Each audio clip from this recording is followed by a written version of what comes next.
She didn't flinch when Colonel Varden read the order aloud.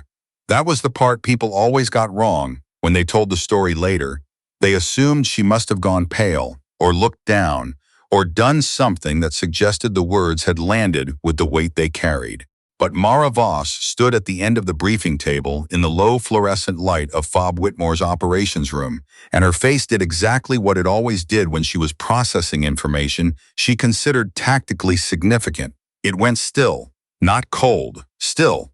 The way a scope goes still when the shooter has already made every calculation and is simply waiting for the moment to catch up with the math. The order was clear enough. Specialist Mara Voss, formerly assigned to the 3rd Reconnaissance Battalion's Long-Range Precision Team, temporarily attached to the Joint Training Program at Whitmore, was to be reassigned to administrative support pending review of her behavioral conduct inconsistent with unit cohesion standards. The review was open-ended. The reassignment was effective immediately. It meant she was done. Everyone in that room understood what it actually meant. Even if the language was designed to obscure it, Colonel Varden understood it. Captain Lyle understood it. The 3 junior officers standing near the door understood it well enough to look at a point somewhere above her left shoulder rather than at her directly. The only person in the room who seemed unbothered by the gap between what the order said and what it meant was Mara herself. She asked one question. "Is there a written record of this order, sir?" Varden's jaw tightened slightly. "It will be documented. I'd like a copy when it is." He told her she'd receive one through proper channels. She nodded once, picked up the notebook she'd brought into the room out of habit. A green-field notebook, standard issue, already half filled with range data and wind calculations in her precise, angular handwriting, and walked out.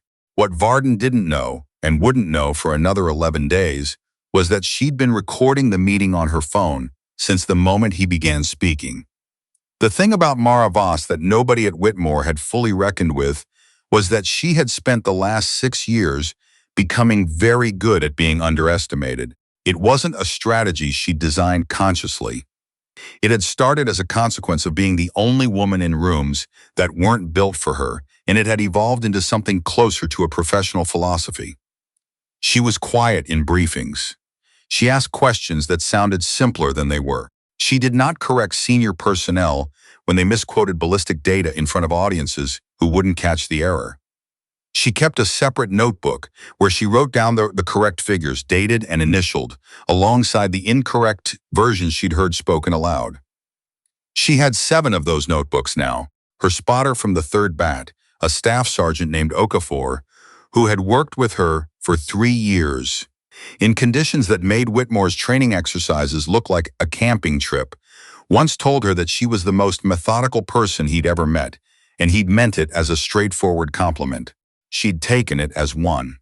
Methodology was what she trusted when intuition wasn't available. Methodology was what you returned to when the world around you had decided that your presence was inconvenient. At Whitmore, her presence had become very inconvenient very quickly. It started 4 months before Varden's order, on a Tuesday morning in late November, when the Joint Training Rotation brought in a mixed group from the 11th Infantry's Echo Company for a 3-week evaluation program. Mara was there as a range assessor, a position that technically carried instructional authority over the personnel being evaluated. That was the first inconvenience. The second was that she was better at the evaluation metrics than the officer nominally in charge of the program. A captain named Strick, who had been running the same rotation for 2 years, and had developed a proprietary confidence in his own methodology that did not survive contact with Mara's range data. The third inconvenience was that she started writing it down. Not provocatively, not with any visible intention of building a case. She simply did what she always did. She recorded what she saw. When Strick called a course of fire clean that had 3 marginal hits by any objective standard, she noted it in her assessment log with the actual measurements. When he pulled a trainee from the advanced sequence for insufficient precision, despite scores that exceeded the program's own published benchmarks, she noted the discrepancy with a small asterisk and a reference to the regulation. When she raised these observations through the proper internal channel, a written query to the training program's oversight coordinator, and received no response after 10 days. She noted the date of submission and the absence of reply. She was not trying to cause problems. She was trying to do her job accurately. These two things turned out to be incompatible at FOB Whitmore. Strick went to Varden in the third week of December. The meeting lasted 40 minutes. Mara knew this not because she was there, but because one of the junior officers, a lieutenant named Fenn, who had grown up in rural Montana and had a deep-seated discomfort with institutional unfairness that he had not yet learned to fully suppress, told her afterward quietly in the hallway near the motor pool that Strick had used the phrase "cancer in the unit" at least twice, and that Varden had not pushed back on the characterization. Fenn looked uncomfortable telling her this. She thanked him and asked him to write down the date and what he'd heard and to sign it if he was willing. He looked more uncomfortable. She told him she understood if he wasn't. He took the notebook from her, read the blank line she was pointing to, and wrote it down. He signed it. She didn't know then how important that page would become. The weeks that followed had a particular quality that Mara had encountered before in her career, the quality of institutional pressure being applied from multiple directions without any single point of application that could be formally identified or contested. She was removed from the primary range schedule and placed on a secondary rotation with significantly less instructional authority. Her assessment logs were flagged for format inconsistencies by an administrative process that had never flagged them before. Her request to attend a precision shooting conference in February, which she'd been approved for in September, was quietly withdrawn without explanation. She kept working. She kept writing things down. What she understood, what she had learned over 6 years in environments that had been testing this hypothesis repeatedly, was that institutional pressure of this kind depended on a specific condition to function effectively. It depended on the person being pressured having nothing to show for the pressure. The goal was not to punish overtly. The goal was to quietly diminish, to reclassify, to reassign, until the inconvenient person had been moved somewhere distant enough that the original problem became invisible. The order she'd received from Varden was the completion of that process. Or it was supposed to be. The range evaluation on the morning of January 14th was not supposed to involve Mara at all. It was a capstone assessment for the joint rotation's final week, a long-range course of fire at distances between 800 and 1,200 meters, wind variable, target profiles mixed, time pressure applied. It was the kind of exercise Mara had been designing and running for 2 years, the kind she was no longer officially authorized to touch. What happened was this. The officer who was supposed to run the assessment, a senior sergeant named Beaumont, woke up that morning with a fever of 102 and reported to medical at 0530.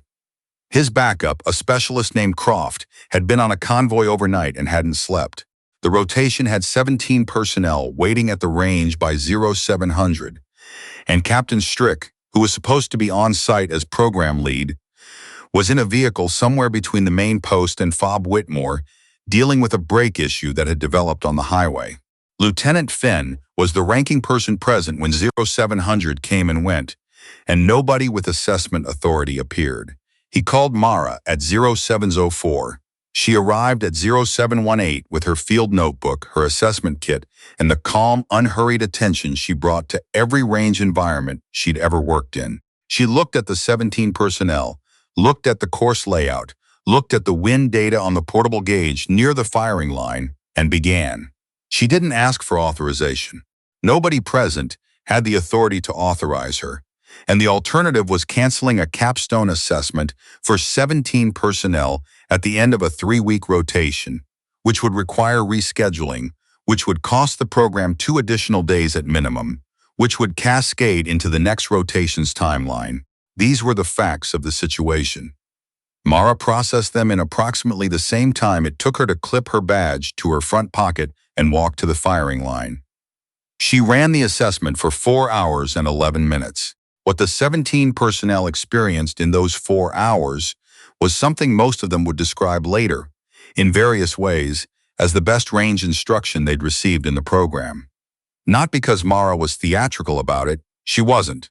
She didn't inspire in the way that people sometimes mean when they use that word, with rallying speeches and performed enthusiasm. She inspired the way that genuine competence inspires, by making the complex appear navigable, by explaining the actual physics of what a 900-meter wind call requires, rather than offering rules of thumb that broke down at the edges, by catching each shooter's specific error pattern within the first 3 runs and adjusting her guidance accordingly. She also documented everything: shot times, group measurements, environmental data at 15-minute intervals, scorer confirmations, countersigned by Fenn, the entire record kept with the same systematic precision as every assessment she'd ever run. Strick arrived at 10:23, 40 minutes before the assessment concluded. He stood at the edge of the range for a long time before he approached her. The confrontation, when it came, was quieter than the personnel present had expected. Strick was not a man given to public spectacle. His methods were administrative, procedural, conducted in offices with doors closed. He told Mara, in a voice calibrated for the two of them, and not for the range at large, that she had no authority to conduct this assessment and that her results would not be entered into the program record. She told him she understood his position. She told him she had documentation of the 0700 absence of qualified assessment personnel, Lieutenant Fenn's call at 0704, her arrival time, and the full assessment record countersigned by the ranking officer present. She told him she had submitted a copy of this documentation to the training program's oversight coordinator 40 minutes earlier, via the same formal channel she had used in December, and had received an automated confirmation of receipt. Strick looked at her for a long moment. "You had this planned," he said. She considered the statement. It was not entirely accurate, and it was not entirely inaccurate. She had not planned for Beaumont Neat to get sick, or for his backup to be unavailable, or for Strick to be delayed on the highway. She had not manufactured the opportunity. What she had done was maintain, over 4 months of sustained institutional pressure, the documentation habits and professional standards that made her capable of responding to the opportunity when it arose. She said, "I had the record ready." The situation created itself. He didn't have an answer for that. What followed was not fast, and it was not easy, and anyone who has experienced institutional resistance knows that the formal acknowledgement of wrongdoing rarely arrives cleanly or completely or without continued cost to the person who was wronged. But it did arrive. The oversight coordinator, a lieutenant colonel named Sayers, who operated out of the regional training command, and who had received both Mara's December query and her January documentation, and had been quietly building her own understanding of the pattern at Whitmore, requested a formal review of the joint training program's assessment records going back 18 months. This review, conducted by a team with no connection to Whitmore's chain of command, found significant discrepancies between official evaluation records and the underlying assessment data. Several of those discrepancies aligned precisely with the marginal hits Mara had documented in November. Others involved different personnel. The pattern was bigger than Mara. Strick was reassigned. The reassignment was described in official language as a career development opportunity. Everyone understood what it actually meant. Varden was not reassigned. He received a formal letter of concern from the regional command that was entered into his personnel file. It was not a dramatic consequence. It was a permanent one. Fenn received a commendation for his role in maintaining assessment continuity during the January 14th incident. He called Mara the day the commendation came through and didn't seem to know exactly what to say. She told him he'd done the right thing. He said he knew, but that it had been easier to do because she'd made it feel like something other than career risk. She asked him what it had felt like instead. He thought about it for a moment. "Like someone had already done the math," he said, "and I just had to follow the calculation." She understood that. It was more or less exactly what she'd been doing for the past 6 years. The administrative reassignment order was formally rescinded on March 3rd. Mara received the notice in the same FOB Whitmore operations room where Varden had read the original order aloud. The room had the same low fluorescent light, the same faint smell of burned coffee from the machine in the hallway. She sat with the document for a moment before she signed the acknowledgement. She thought about the 7 notebooks, about Okafor, who had texted her in February to ask how things were going and to whom she'd replied, still running the calculation. About the field notebooks she'd carried into Varden's briefing in January, the same one she'd had on the range on the 14th, now filled to the last page with data that had, in aggregate, turned out to matter. She thought about Fenn's phrasing. Someone had already done the math, and all he had to do was follow the calculation. The thing about long-range precision work, the thing she had understood since the first time she lay behind a rifle at 900 meters and tried to reconcile the visible target with the invisible forces between here and there, was that the bullet did not care about perception. It did not care who doubted the shooter's competence, or questioned her presence at the line, or preferred that she be somewhere administrative and distant and untroubling. The physics were indifferent to all of that. Wind moved at a particular speed in a particular direction. Distance was a number. The calculation was either correct or it wasn't. What she had learned was that institutions, in the end, were not so different. The record was either accurate or it wasn't. The documentation either existed or it didn't. The gap between what people said aloud and what had actually happened was either measurable or it wasn't. She had made it measurable. She picked up her pen, signed the acknowledgement, and opened the first page of a new notebook.